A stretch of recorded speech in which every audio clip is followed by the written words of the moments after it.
Hello, everyone. Welcome to this mini workshop. Before you begin, I'm Dr. Yamilka Urquiza, and I'm a doctor of psychology. I'm licensed marriage and family therapist. I am the owner of Halcyon Family Health, and I work in California and Florida. And I'm here with Arthur and Vanessa. Arthur? Hi, I'm Arthur Mensah. I'm an associate marriage and family therapist. I'm currently completing my doctorate in marriage and family therapy. And yeah, excited to be here, excited to share with couples how to plan for approaching couples therapy. Yeah. Vanessa, you want to introduce yourself? Hi, my name is Vanessa Gonzalez. I am an associate marriage and family therapist. I work with Dr. Jamilka and I work in California. And I'm excited to hear and listen to Arthur share about couples therapy. Yeah. So we're ready for you. All right. So yeah, in terms of why we're doing this, I think is a good first place to start. I'm passionate about couples work. I'm passionate about relational therapy in general. And I value putting people in positions to succeed. And I have found over the years I have been in practice that a lot of individuals come to therapy, and as crazy as it may sound, they are unprepared for the challenge that comes with therapy. And I think for me, then it's important for people to understand some of the factors at play that could help them make more informed decisions about how they enter and navigate the therapeutic space and how they set goals and the long-term impact then that has for their lives and relationships as they move forward. And so, yeah, I think that that was the basis of why we decided to do this. And again, because of my desire for wanting to do relational therapy is specific to couples and not just all individuals, because I think it would look different depending on the mode of therapy we're doing. If it's preparing people for family therapy, I think that's very different. Preparing a person for individual therapy is different, and depending on the type of individual therapy, to whether it's mandated or not, whether you're working with addiction or depression or anxiety. So there's so many different facets that impact the landscape of therapy. And so, in that regard, I think a focus on couples therapy specifically is helpful for positioning couples to be successful in their endeavors in couples therapy. Yeah, yeah. I like that. So where do we want to start then, Arthur? I think it will be good to start with understanding what the landscape and focus of therapy is, Mm-hmm. giving a broader perspective, and then um, going more specific. So, first and foremost, I think any endeavor of hope and healing requires effort, and in the process of putting in effort, it will pose challenge to all the individuals involved. And I think therapy, in the same way as relationships, is inherent in its risk and challenges. That any relationship you enter in comes with challenges and comes with risks because you are opening yourself up to the influence of another person on your life. And therapy is no different. That as you step into the therapeutic space, you're opening your life up to influence from a therapist. And so being ready for that challenge and the risk that comes with that is important. I think in that regard, then it's important to know that the process is not entirely comfortable.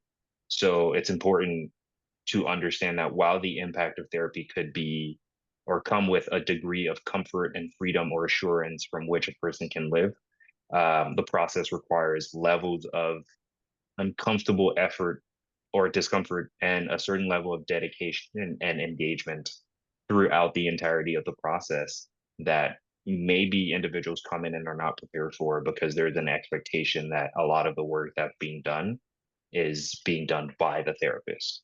And so I think two questions that then is important for couples who are coming into therapy to sit with before they come into therapy is one, what values do you bring into therapy? Because the values we hold about what therapy is and what the purpose of therapy Mm-hmm. is important. And the values we hold about life and relationships are also important because that would impact how they talk about their relationship, how they engage with their partner as well. And I think on the flip side, then the second question is, how do you see your responsibility in the process of therapy? Do you see therapy as being something that the therapist is doing on you, like a surgery? Or do you see it as a process, much like a relationship that you're engaging in that requires a degree of dedication and buy-in from you throughout the entirety of it? And so, yeah, I think those are the two perspectives to start from. And with regards to the fact that each person is coming in with a perspective, therapists are also coming with perspectives. It's not just the clients. And I think that is also an important facet to focus on because, at least for me, I think there are personal philosophies we hold as individuals that impact how we are as therapists. And then, as we know, there are theoretical orientations that are vast in their expanse and very different, which shape how a therapist will go about structuring sessions and what they give focus and attention to in therapy as well. And I think in that regard, for me, my personal philosophies, I will say that have shaped who I am as a therapist. Um, I think before I became a therapist, one thing I held true to um, is the idea that everybody on some level desires to be loved, known, and understood. And so, in understanding that therapy then is not a vacuum separate from our lives, where the personal does not infiltrate or influence the conversations happening in therapy, I think that's a perspective that is always in the back of my mind that as I'm engaging with people, I feel as though there's always a desire to be loved. There's always a desire to be known. There's always a desire to be understood. And that is how I approach sessions. And that is how I try to position couples for opportunities to enact each of those for each other. That if people leave couples therapy ultimately with me, my hope is that they leave feeling or knowing that they're loved by each other, feeling or knowing that they are known by each other, and feeling or knowing that they're understood by each other. And so that's the personal perspective that I bring in as a personal philosophy. Beyond that, in terms of my life experience, because I'm from West Africa, grew up between Liberia and Ghana. Um, at the time I was born, Liberia was in the middle of a civil war. And a lot of the experiences from that and conversations I heard growing up have also shaped my perspective as a therapist and what I see my purpose as being, because that ultimately is part of what drove my desire to step into the field. And so, see my work as being towards bringing light to dark spaces and helping individuals mend things that are broken or shattered in their relationship. That, as Jay Haley, the late Jay Haley once said, that therapy is is a process that works within human pain. That we would not exist, our field would not exist if people did not suffer. That as we're working in the sufferings of people, there are elements of, and metaphorically speaking, elements of darkness. There are elements of brokenness. There are elements of relational discord that shows up that then we're working from. And so, for me, then my goal is to shine light in the darkness to help people maneuver what may seem unclear to them and to mend what is broken or shattered in order to bring about healing towards relational functionality, or at least a deeper sense of connection. So that's on the personal end, just to show how deep it goes. And then on the theoretical end, which I would love your input in this as well. So theoretically, I refer to myself as a person-centered therapist. And without getting too much into the weeds of what that theory is, the big idea underlying the theory is that people have a capacity for learning, growing, and developing. And so in my engagement with clients too, that is a focus that is shaping how I engage with couples, that regardless of what the tension that exists is, my focus is that, okay, you have the capacity to learn, you have the capacity to grow, you have the capacity to develop. And then the challenge is, how can I help you develop the capacity for each of those?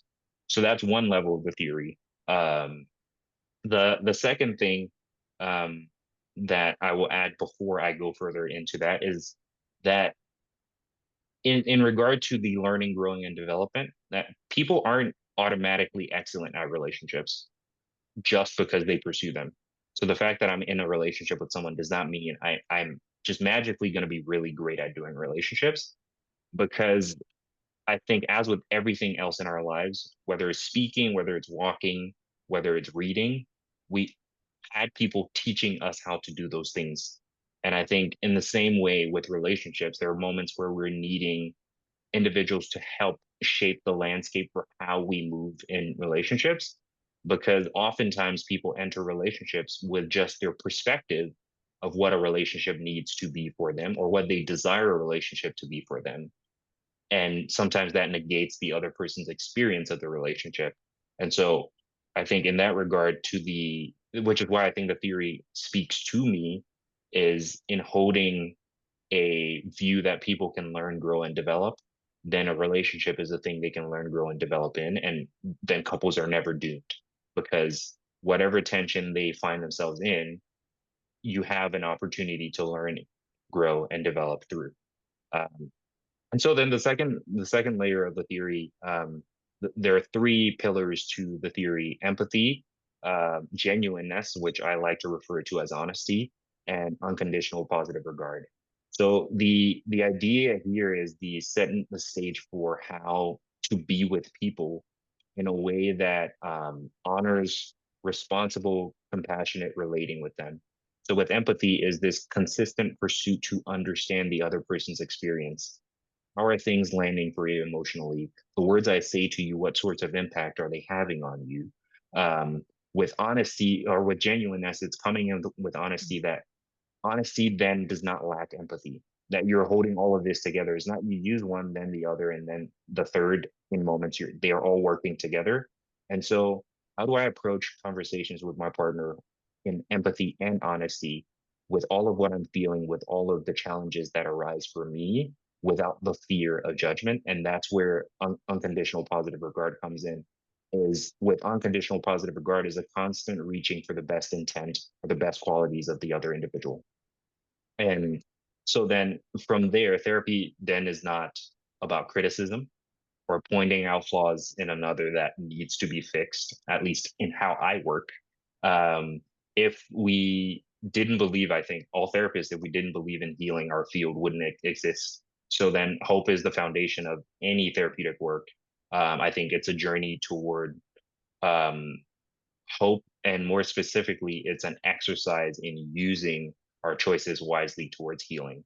So for me, then I'm positioning partners to understand that you have certain capacities for learning through challenges that show up, and you have capacities for growing in and developing the necessary amount of effort or willingness to show up and take on those challenges. And in doing that, you can do that with empathy, you can do that honestly, and you can do that while seeing the best qualities in your partner, regardless of what life is handing both of you, or regardless of what tensions or challenges exist between the two of you. So that's theoretically where I come from. And I would like for you to add theoretically where you come from, so people can Yeah. see a bit of a contrast in how different therapists approach their work with couples.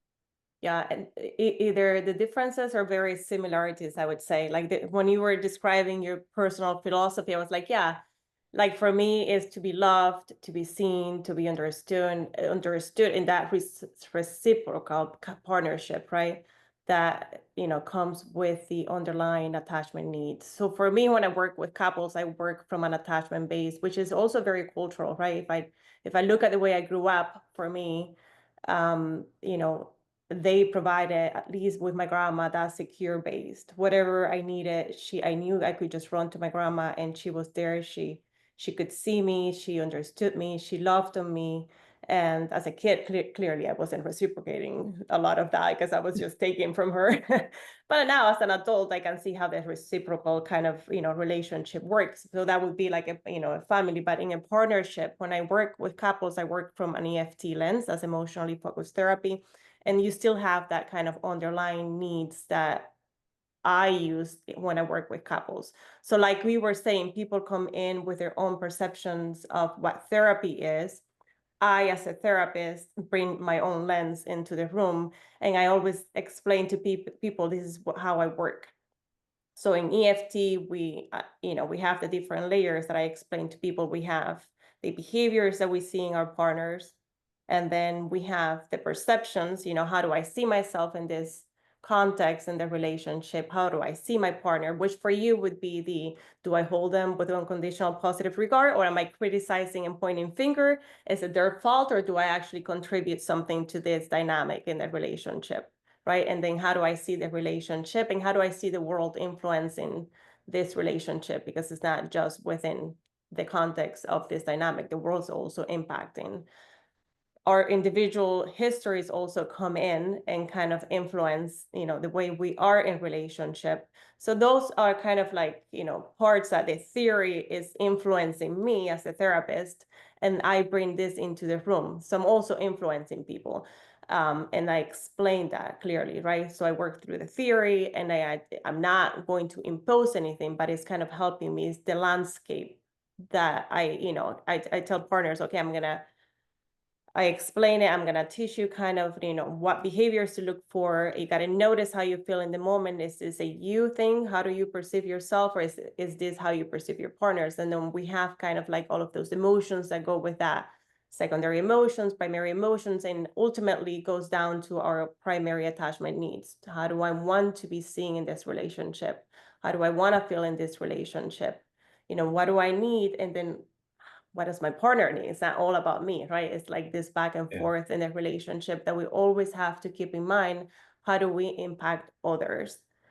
The same way that you're impacting your partner, I also impact you as your therapist. The way I describe things, the way I show up for you, that, do I create a secure place for you to feel comfortable in a room? Because you're going to be uncomfortable, like you said initially, right?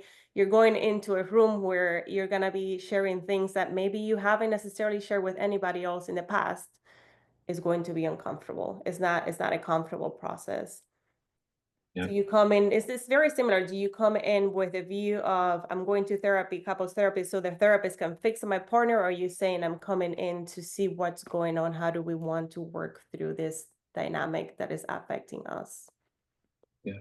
I think to that last point, I want to ask you, because I can't speak to it as much as you probably can, that one of the difference I see between at least the person-centered approach I use and EFT is EFT has the metaphor of the cycle, that there is this metaphor you're using to describe to partners how some of the challenges they face show up in their relationship that I don't deal with at all. And so could you speak to that? So at least if anyone listening or anyone who watches this back is interested in seeing an emotionally focused therapist, what are they to expect with regards to how the cycle shows up? Yeah, so like some of the breakdown that I just gave you, that kind of goes into the cycle that I work in. I don't necessarily say, okay, I'm teaching you how to do this. I say I teach because it's a process, and they're learning through the process what to look for. So usually when we call it the cycle usually helps, because at that point you're not pointing fingers at your partner, right? You're not saying it's your fault, because you also contribute. So two people, or I don't know, maybe there are different type of relationships, but let's just go with two people for right now. We have two people interacting, and usually a behavior is going to trigger a response from your partner, your other partner. So partner A has a behavior, partner B has a response to that behavior.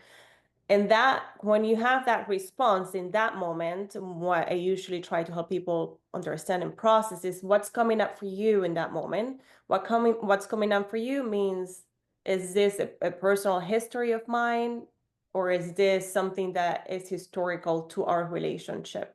I'll just give you an example so it makes sense. So let's say I'm partner B. Partner A, I don't know, didn't call me when they arrived, and that was really important to me, and I have a reaction to that. Is that hurt because when I was a kid, my parent did something that is triggering old feelings that have nothing to do with this relationship? Or is this now a dynamic that partner A and I have fallen into? that so learning how to recognize what comes from yourself and then what comes from your other partner. But in that moment, you're also saying, how is this impacting my relationship? Do I go hopeless? Do I see them as like bad person, or they don't care about me? So that's some of the dynamics that we fall into. So if you didn't call me, that means I'm not important enough. I'm not important enough to you because you didn't make that phone call. And now I'm going to be upset because that attachment need that I have to feel important and cared and loved and thought of was not necessarily, I guess, taken care in that moment. Then partner A is going to have a response to that, right? Because they're gonna be like, maybe, hey, what just happened? I don't get it. So that fits into now that cycle, and then partner A may become defensive, confused, I don't understand what just happened. And then that's how you get into that cycle and that back and forth, because now partner A's defensiveness is going to trigger something else in partner B. So you can see how it's like that loop. You just like continuously go into one behavior is going to trigger a response that is going to trigger more responses that is going to trigger, and then you get into those arguments that people sometimes don't slow down and pause and say, wait, give me a second, what's going on for myself right now, and slow down enough to say, hey, that was important to me. You didn't necessarily call me when I told you that I feel loved by you and care about when you do X, Y, and Z, and therefore I'm hurt. I don't And know if so that then answered your there's question. like And the they just go emotional into this, cloud all of that this, they're, exactly. yeah, And people get into like all of these arguments, and then I usually tell them, okay, let's slow down, because usually, like you called it, the emotional cloud, it's really not about all of this, emotional cloud. It's like there is like an underneath of all of that, there is an attachment need. There is a need that was not met. And because that need was not met, then we have all of these responses. yeah. I don't know if that Yeah, makes and I sense. think, yeah, it does. And I think in that regard, then, and you set it up perfectly for us to transition in talking about people's expectations coming in. Mhm. Because if my personal history impacts how I engage with my partner, and my personal history then, or my partner's personal history impacts how they respond to me, then as we're engaging with each other and we're continuing in this pattern of being, as we step into therapy, the history we have with each other and how we've engaged now is setting expectations of what we want to focus on. Because it could be, I want my partner to call me, or it could be, I want my partner to not be reactive and communicate clearly. And so each person's perspective is different, which will impact their expectation of what therapy might be. And maybe there are moments where they're both on the same page, but even if they're on the same page of what the focus of the work is, their experience of the things that brought them into therapy is different. And so then the expectations of what the final focus or impact of therapy needs to be might differ. And so Yeah. I think in that regard, like it's good to know the experience we have shape how we explore and take up space in relationships, as you like perfectly highlighted. And I think for me, then one of the things I hold true to, because person-centered therapy also has this like agentive pursuit of people being expert in their lives. And so I am not as familiar, or I should say, no one is more familiar with those experiences that are shaping how people show up in their relationship than the individuals themselves concerned who are seeking assistance through therapy. And so for me, then it's important for each partner to be, to the honesty piece, genuineness. It's important for them to be honest with themselves about the experiences they have and the approach, and then how those experiences are impacting how they approach therapy, and their, whether or not they have a willing attitude as they approach therapy.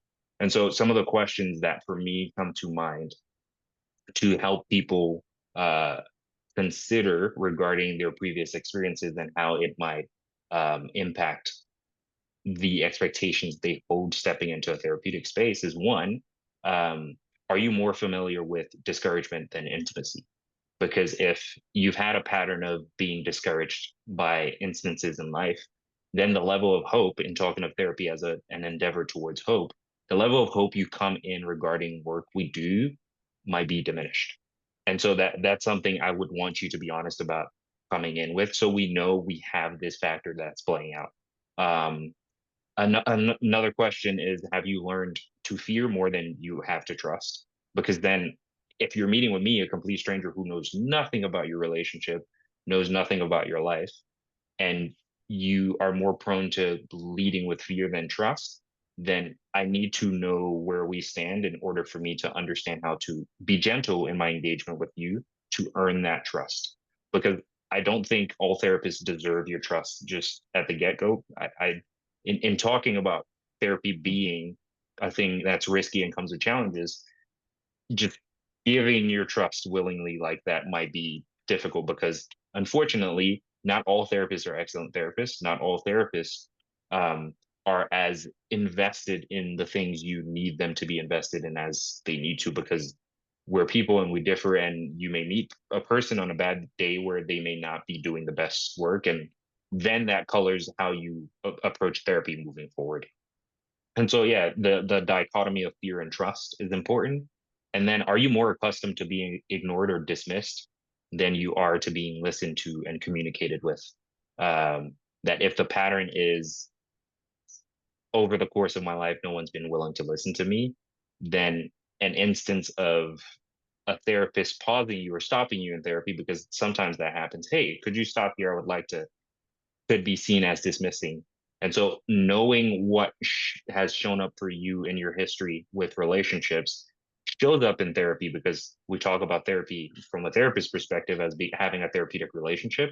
So we're trying to build a relationship with you too in a way that's gentle, in a way that's honoring. And then one of the last questions is, what tenderness and joy do you desire in your interactions? For me, I think that's very important because that sets the focus of what the expectation of therapy needs to be regarding what a healthy version of the relationship couples sit in that moment look like. And so the things we desire with regards to compassion, I mean, with regards to our interactions with partners, sets the stage for what we work towards. And then one other thing I think is a question that I would want couples who are considering couples therapy to consider is, when do you think your partner is deserving of your compassion and presence? Is it only when they do things that you want them to do that is beneficial to you, that leave you feeling satisfied? Or are they deserving of your compassion and presence at all points? Do you check out when the relationship isn't giving you exactly what you need? Or are you invested in being there with the person? Because, like I said before, a relationship is a space we share with another person. It's like sharing a bed is like sharing a room. It's like sharing food. You're sharing something with someone else. And if in the sharing, it's only then about you and your experience, it's easy then to take that person's experience for granted. It's easy to negate what's happening for them, because a relationship is just not just one person, it's two people. Um, and so I think if we understand our expectations we have coming in with regards to each of those questions, we can better set like goals for therapy in a way that is clear. Because, like I said, for love to exist, for a relationship to exist, there needs to be at least two people. And so then therapy is not about individual needs inherently or concerns about your partner. Because if coming into therapy, then it's, here is what I need, and here is how you fix my partner, then it negates your responsibility and the role you play in influencing the nature of your relationship and how it flows. Because influence, growth, and healing, I think, are relational qualities that are born out of making room for people to be able to like live and inhabit the relationship they share with us. So no one person can own a relationship. If one person owns a relationship, chances are it's trending towards abuse. And we would talk about that a little bit more later, but that's not what we want, or that's not the hope for how we want to work with couples. Is there anything you would like to add before I say more? No, I was thinking, and I think those are all great points. I'm like, as you're going through it, those are, yeah, I don't know that I have You did say something and then it escaped my mind. Yes, my mind just goes really fast. You said something in the beginning as like when people come in with their expectations and they're kind of like setting the tone for therapy. And you know how people call and they're like, I need therapy because I got to work on communication issues. And they agree that communication is the one thing they need to work on. Even just that has different perspective because your partner may be thinking communication is you fixing this person because they don't know how to communicate, or communication may mean, yeah, I don't know how to do it. Sometimes people self blame as well because they forget to look at the interaction versus just themselves and the other person.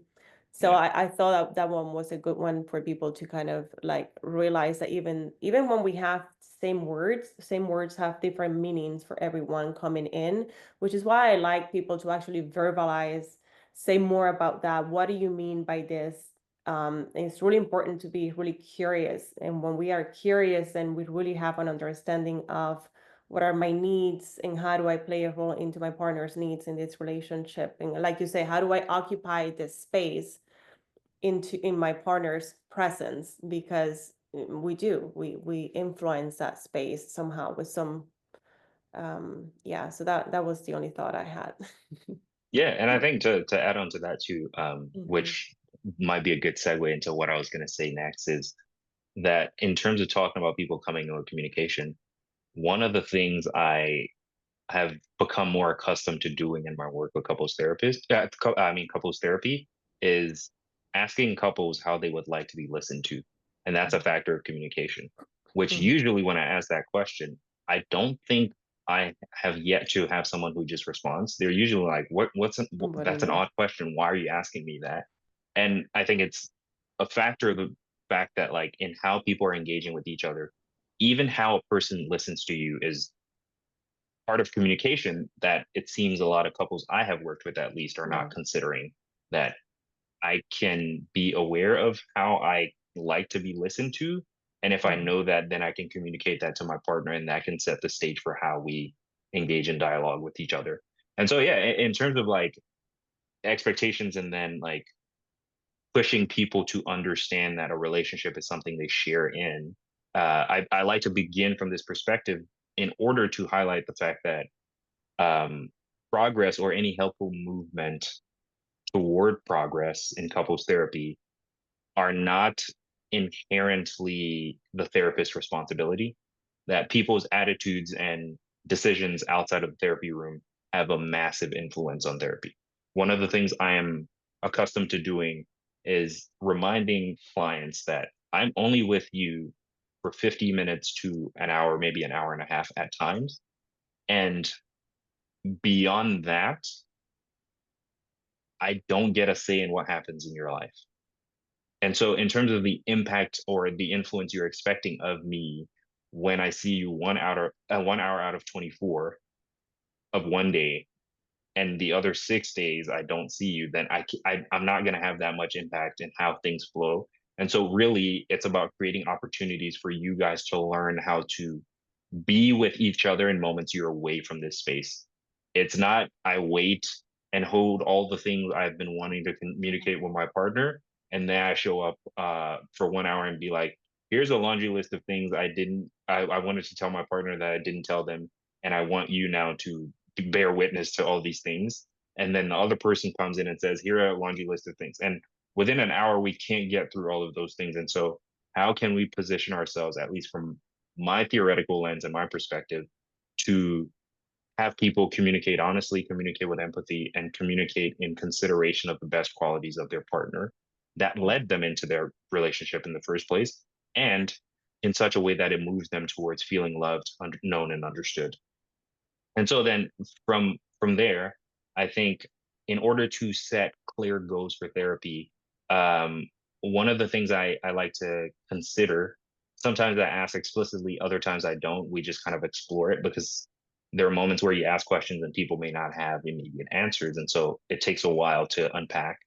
But are you aware of how you take your partner's experiences for granted before? Like in talking about expectations and how that cuts into how we share in experiencing together of a relationship, that is there awareness on your part of ways in which you've fail to see the totality of your partner's experience, or fail to reach for the totality of your partner's experience in those moments.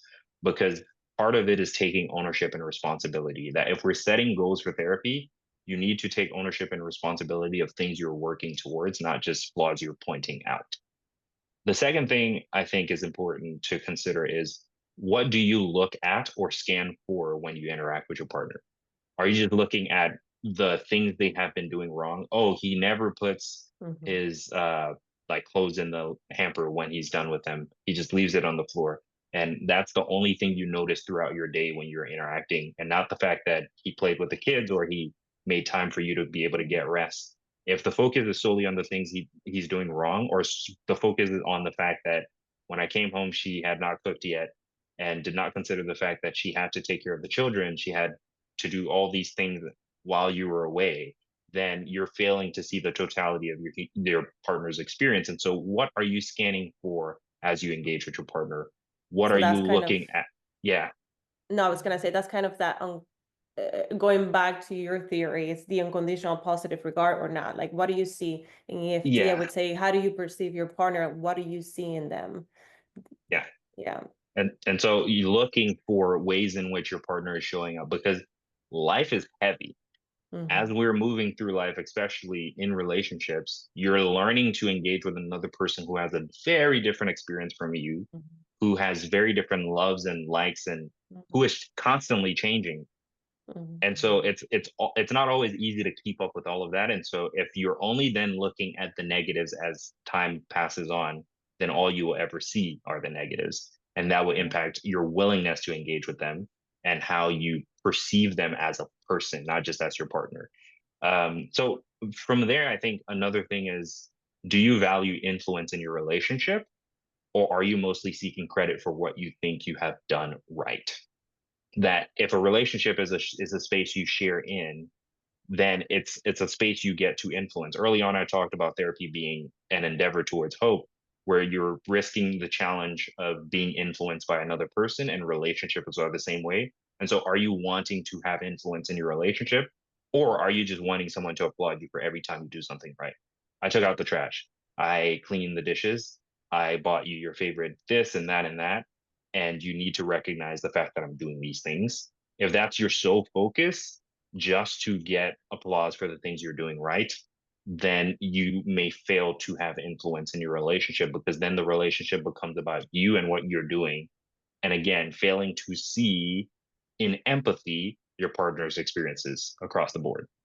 Um, and another thing is, are you often looking at ways you feel your partners has fallen short of your standards? Is that what your goal for couples therapy is? That where your goal for couples therapy stems from? That I have these standards, I have these expectations of who you need to be for me, and unless you're meeting these things, then you're failing, and so we need to see a couples therapist because you are a terrible partner. And so those can be perspectives that fuel our approach to what the work in couples therapy then is. And so, where do we begin? I think any goal for couples therapy needs to be mutually interested and mutually beneficial. What I mean by that is, it should concern both partners. If we're setting a goal for therapy, it should concern the ways in which each person, or the persons involved in the relationship, um, are taking up interest in the work they will be doing, are taking a benefit for their partner in the work that they will be doing. That it can't just be about the individual, it has to be a bilateral benefit for both partners. That if our focus is on communication, it should be communication in a way that honors both partners. If our focus is towards healing from trauma, it should be gentle in a way that considers both partners' traumatic experiences, and works towards healing for both partners. And so then, in that regard, I think a relationship and love are not unintelligent things or aspects of human experiences. And so if we're setting goals, we need to consider the fact that a relationship and loving another person requires both individuals to have a vision and approach each other with intentionality about how to be with them. That there's a way you're engaging with people intentionally with a vision for the relationship, that's honoring for both partners, which I think requires a lot of effort that may feel extremely difficult, because it's one thing to talk about this in theory. It's another thing to live it out moment to moment when you have jobs and you have other responsibility that's tugging at you. And so I by no means am saying any of this to make light of how like much work it takes to make a relationship work. But again, any endeavor of hope and healing requires effort and will pose a challenge to all persons involved. And so, yeah, that's from the point of setting goals for therapy. And I think in that regard, it's important now to focus on how ready individuals are for therapy. And I'm happy to hear from you, Yamilka and Vanessa, if you have anything as well from your experience. Um, but I think for me, in terms of thinking of couples readiness for therapy, there are questions that come to mind, because there needs to be intention for what we're doing. Yeah, And I, before we go on to, because I really yeah, I like this whole idea of, when you come in setting goals. Sometimes people come in and try to they'll set goals for therapy that appear to be. I always tell people we have to be on the same page. Both of you and I need to be on the same page, because if we say, let's just use again the goal of communication, if we all are clear that we're working on communication and the process is to, let's see where the blocks are. Why are we not receiving the information? How was it sent? What was the intent? And somehow you have an agenda that you maybe have not shared with your partner or myself. That makes it work really hard. And that goes back to a few point. I don't know, you've made this point a few times, just being really genuine and honest throughout the process. As hard as that can be sometimes, we have to be completely clear as to what the agenda is. Sometimes a lot of my sessions that I've spent with couples have been setting the goal for therapy because we're not on the same page. Can we spend some time figuring out if we can even start couples counseling, because right now we're not on the same page? Because partner A wants, to work on the relationship and work through all the traumatic experiences that you have both come in with, and then partner B is saying, I don't know that that's what I want. yeah, Right. And then, but if you come in and you agree and you have another agenda that we don't know, and that happens oftentimes, then it makes it really challenging. That means you're not really ready for couples counseling, and you need to go more and do some individual work to figure out, do I even want to try this? Or maybe I go in with the idea of, let's just really discern and see what the agenda can be for some time, and then we can decide if we can move on. But I think that setting the goal of therapy when you come in as a couple is key. And you can spend 2, 3 sessions just doing that. Like you said, it's harder than we're kind of making it seem, because clearly we're speaking from a theoretical perspective. So yeah, just validating that by just making clear that people really know we know how difficult it can be sometimes. yeah.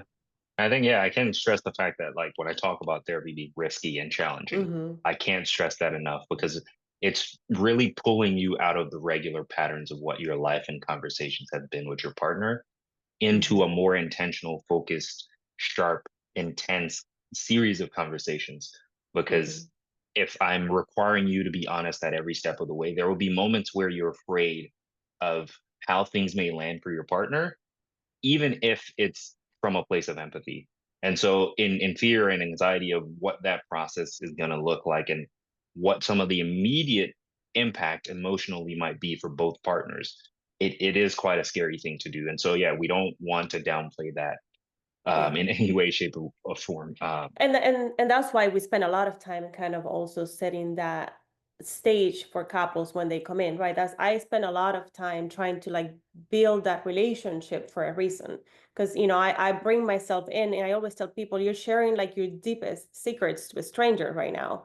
And I get it, it's really challenging. And I want to make sure that you feel that you can be comfortable enough. And if you're not, I want you to be able to say that to me. I can't say this right now. And that's okay. We can work through why is this hard for you before you even share anything, right? It's just feeling comfortable enough, but being genuine um and clear is just really important. Yeah.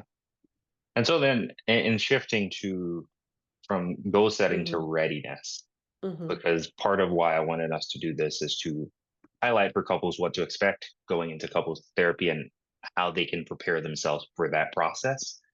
And in in order to go in, I think three questions I have found useful in different spheres of my life, but also specifically with regards to therapy and any therapeutic endeavor, um, are: one, do I have the capacity to take this on? Because in understanding that it's challenging, you need to know whether or not it's something you have the capacity for. Because if you don't have the capacity for it and you go in it, it may feel like you're failing because it would be overwhelming. It may feel challenging and may even be disorienting for you, because if you're just coming in because your partner wants you to come in, or you're coming in because you think this is what you are needing in order for this magic switch to flip in your relationship, no, it's a process. It's a challenging process. And so, do I have the capacity for this process that sometimes is months and years long, depending on what the challenge you find yourself wrestling through is? One. Two, can I develop the capacity? So, if I do not have the capacity, can I develop the capacity to be willing to put myself in this position to work with my partner through this process? And if I can't develop the capacity, or if I can develop the capacity, am I willing to develop the capacity? That you could have the capacity, but you may be unwilling to Mm-hmm. use it, or you may be unwilling to develop that capacity.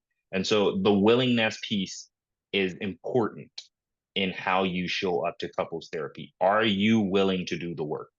A therapist is not going to do the work for you. It's a process you're going to be engaged in with your partner, with a therapist present, but we are not the ones doing the hard laboring. We're not the ones experiencing the challenge. Again, therapy is an endeavor in human suffering.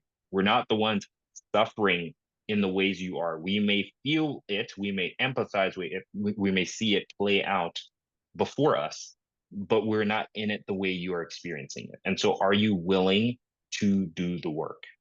Um, and so I like then those. yeah, Sorry, I was gonna say I like those questions because for me, those questions are tied into how do you see yourself, and how do you see yourself as an individual? How do you see yourself in relationship? Because when you say, "Do I have the capacity?" I always, but this is how I see the world, right? Yeah, I see you as having the capacity, but clearly this is why I'm in the field. But how do you see yourself? Do you see yourself as having the capacity, and do you see yourself as able, to, maybe not as able to develop that capacity right now, because sometimes they'll come in and really they don't have the capacity, and we have to work really hard to develop that capacity. But I see them as, yeah, you're capable, but how do you see yourself? yeah, Are you willing to put in that hard work? And that, those are really good questions to ask yourself, or people out there. yeah.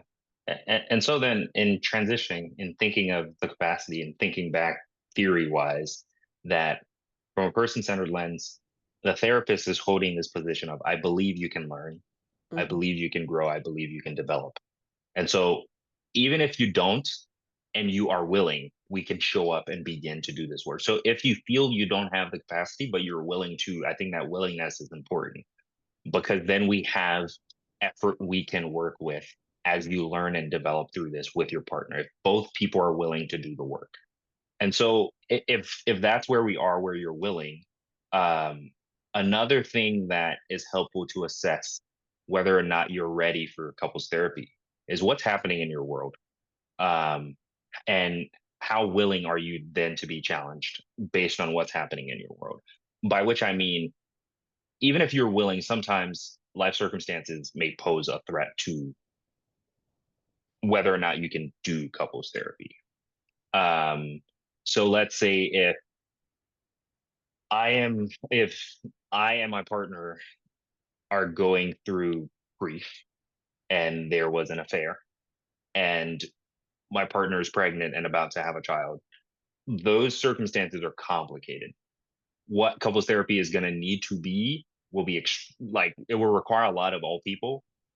Would it then make sense, based on what's happening in your world, to start couples therapy at that point? Let's say my partner is 6 to 8 months pregnant.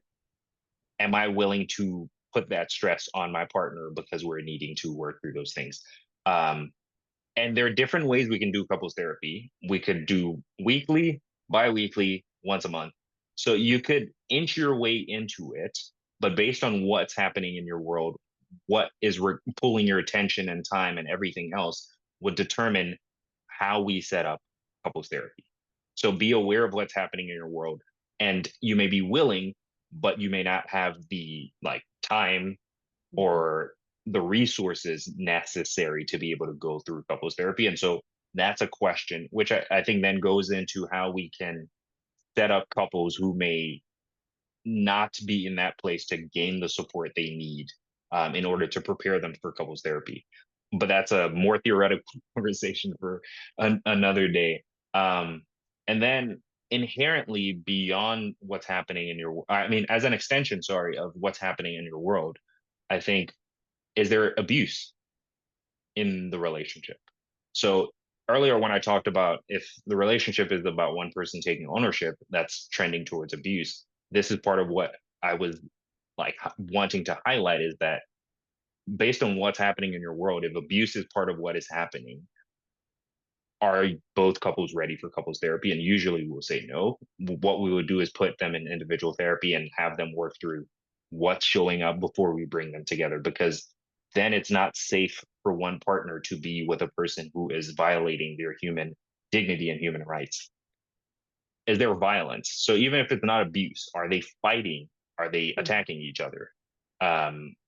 If there's violence, chances are we don't want that, because then any conversation where there's disagreement could be an escalation that may lead to even further violence. Is there an ongoing affair and infidelity where a partner is unwilling to end? Chances are then that couple is not ready for couples therapy, because if you aren't willing to step out of that affair in order to step into the willingness of doing the work towards healing in couples therapy, then unfortunately you are not ready. So to the point of a relationship is a thing shared by both partners, one person's willingness impacts how both partners can show up in therapy, or if they can show up in therapy at all. And so to the point of goal setting earlier and being on the same page, we really all need to be on the same page of what we're trying to do. Um, and so, yeah, I think those are just, oh, well, and also, is there resistance to therapy? So abuse, violence, affair, or infidelity, and resistance. I think if one person is resistant to therapy because in their mind, only blank type of people go to therapy and we are not those type of people, and they stand on that, then there's nothing we can do to convince them that therapy could be helpful for them. And so Or I I'm think, just here because my partner gave me an ultimatum, but I'm not going to be influenced by you or anything that happens here.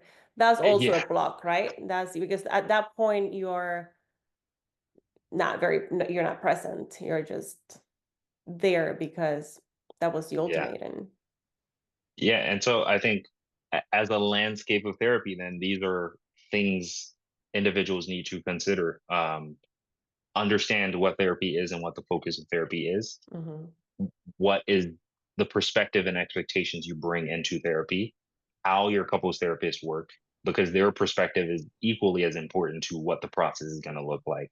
Are there an EFT therapist? Are there a Hmm. person-centered therapist? Are there a narrative therapist? Those are things to know. I'm not saying know the ins and outs of the theory, but know the perspective the therapist is bringing to session, because that can also impact how you experience the therapeutic encounter with the therapist, because there are Yeah. people for whom some theories may work well and other theories may not. So in your search for couples therapists and in your search to pursue couples therapy, these are things you need to understand. Also, how can we gain clarity in setting our goal for therapy? How can we be on the same page? And then what's happening in our world that is impacting whether or not we're ready to even pursue couples therapy. So I think that's a general landscape for what couples need to know before they begin navigating couples therapy.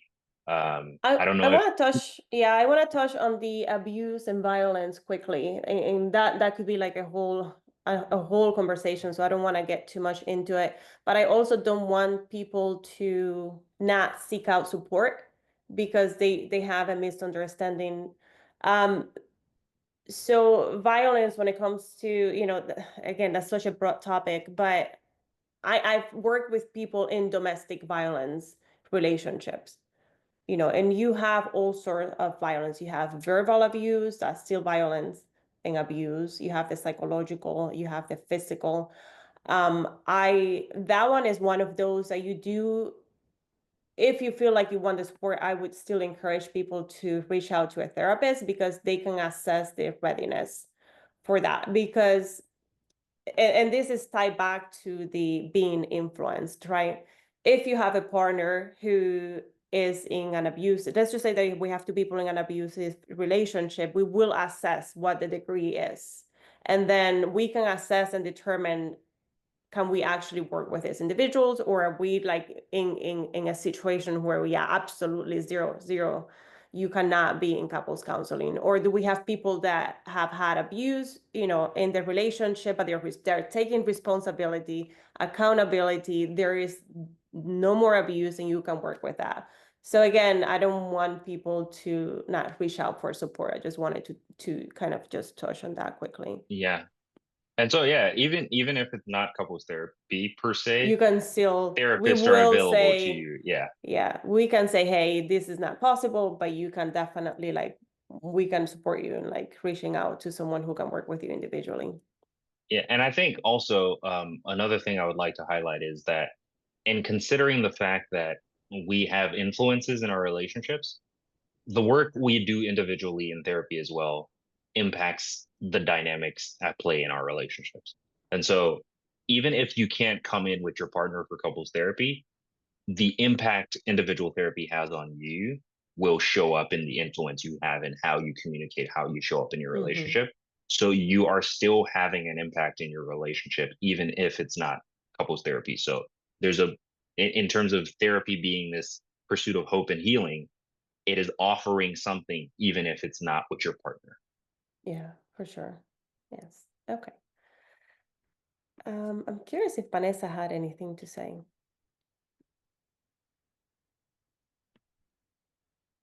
Hi, Soraya. Yes.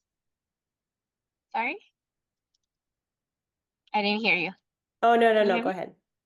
Yes. I think it was interesting talking about the different specific things that we need to cover as therapists, right? To provide sort of safety for clients. And also I think that the importance of it being like what I hear is like maybe be on a spectrum, right? How ready are they? Are they willing to stop maybe these behaviors? Are they willing to maybe learn from these behaviors and focus on the growth of the relationship, right? But definitely making a point to the safety that's important in therapy, right? For both partners to be able to work together. And I think that Dr. Jamoka pointed out the importance of assessing that readiness, right? And of course, Arthur even explaining about this readiness, right? But how do you, as maybe clinicians, for both of you, maybe provide that sense of safety for clients in maybe talking about some of these things in regards to like maybe violence or abuse, right? How do we kind of provide that safety for clients to know that this is sort of like a space that maybe, whether that might be like individually or as a partner in therapy, how do we kind of approach that with clients? Yeah, I can go first and then I can pass it to you, Yamilka. I will start with the very therapist answer of it depends. Um, because I think the dynamics that show up in the room will determine how that takes shape. One. Two, I think in terms of the importance of theory and the the importance of theory in the work we do as therapists, it shapes how we show up and do that. So for me, it looks like being honest about moments where I don't understand, that I'm reaching for your experience. I'm constantly pursuing a degree of understanding of what is happening for you, that hopefully in the process is creating a level of trust and therapeutic intimacy that you can lean into in moments where it's necessary, in the usage of empathy and empathizing with the experiences that people bring into the room, in a pursuit of the positive regard of the individual, in looking for the best qualities of the individual. This is the what Rogers called a creating the right atmosphere for engaging with another person. That each of those qualities are in pursuit of honoring the other individual, and hopefully over time, as people see that and experience that, they can trust, because at the end of the day, safety, and this is, well, I don't know if I want to go into on that tangent, but safety to a large extent is about the other person's experience with you. Mhm. So I could do all the things I'm doing, but until they get to that point in that experience where they are willing to trust me or can trust me, then that experience of safety happens. But throughout the entirety of the process, I'm constantly reaching to create a safe and tender space in which they can be and be received without judgment. So that's where the positive regard piece comes in, is regardless of what shows up with you, I'm not like making faces. I'm not like judging you. I'm not like, oh, why would you do that? Even if it's something that is completely heinous, but from my understanding, your experiences have shaped how you showed up at a point in your life. And that is not the totality of who you are as a person. And I'm reaching for those best qualities. Oh, okay. You're done. Now it's my turn.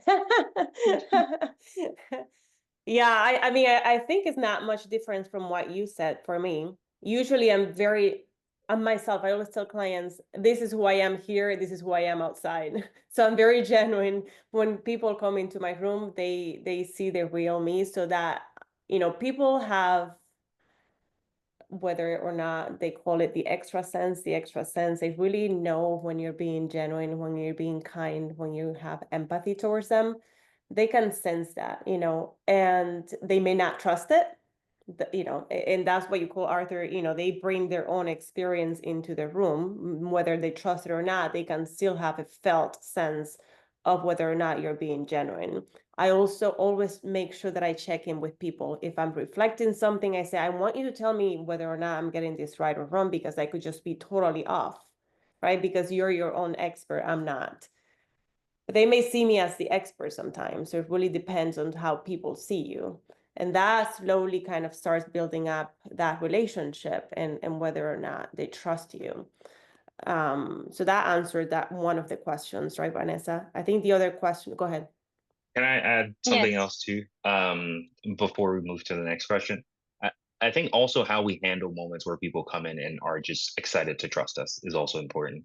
Because Mhm. beyond earning trust and creating safety over time with individuals who may not, it's also how you treat people's like immediate willingness to trust you. Because as Yamilka was Mhm. talking about um, the individuals who come in and see us as experts, part of what I have noticed too is this like excitedness and willingness to just lay everything before you, Mhm. and how we handle those moments as well. It impacts the degree of safety we create for individuals. And so it's Yeah. it play which to the it depends. It plays out in many different ways. And so Yeah. it's standing with your hands open and like always pretty much letting them, I have nothing on me to hurt you. All I'm here to do pretty much is give you a hug and walk you through this process. Yeah. Yeah, I really like that. Giving you a hug. I think if both of you talked about, and thank you for answering my question, but modeling sort of that safety for clients. And then just one more question that kind of came up in regards to the safety piece. I know for EFT, we usually kind of split up the couples at, Mhm. we do all the work together, right? But early in the early stages of therapy, at times we split up the partners, right, to assess sometimes their readiness, at this point of safety. I was just wondering for you, Arthur, do you also take moments when maybe you might split the couple to assess some of these safety concerns or maybe some other points that you've covered? Or is most of the work together with the couple? Together. Because for me, beyond two things. One, they already know their experiences, they already engage with each other. And what I'm trying to do is figure out how best to work with them together And every encounter I have with both of them in the room is equal data. How a partner responds to another, especially in the early stages, as we were talking about whatever the problem or concern is, how each person talks, who talks more than the other, who engages. Because I think which sometimes is the tricky thing with individual therapy, is a person comes in and tells you a story and gives you their perspective, and whoever else it concerns is not in the room as well, and so they can't offer their perspective as well. And to the risk factor, I understand that there may be moments where some partners may be afraid to speak up in the presence of their partner.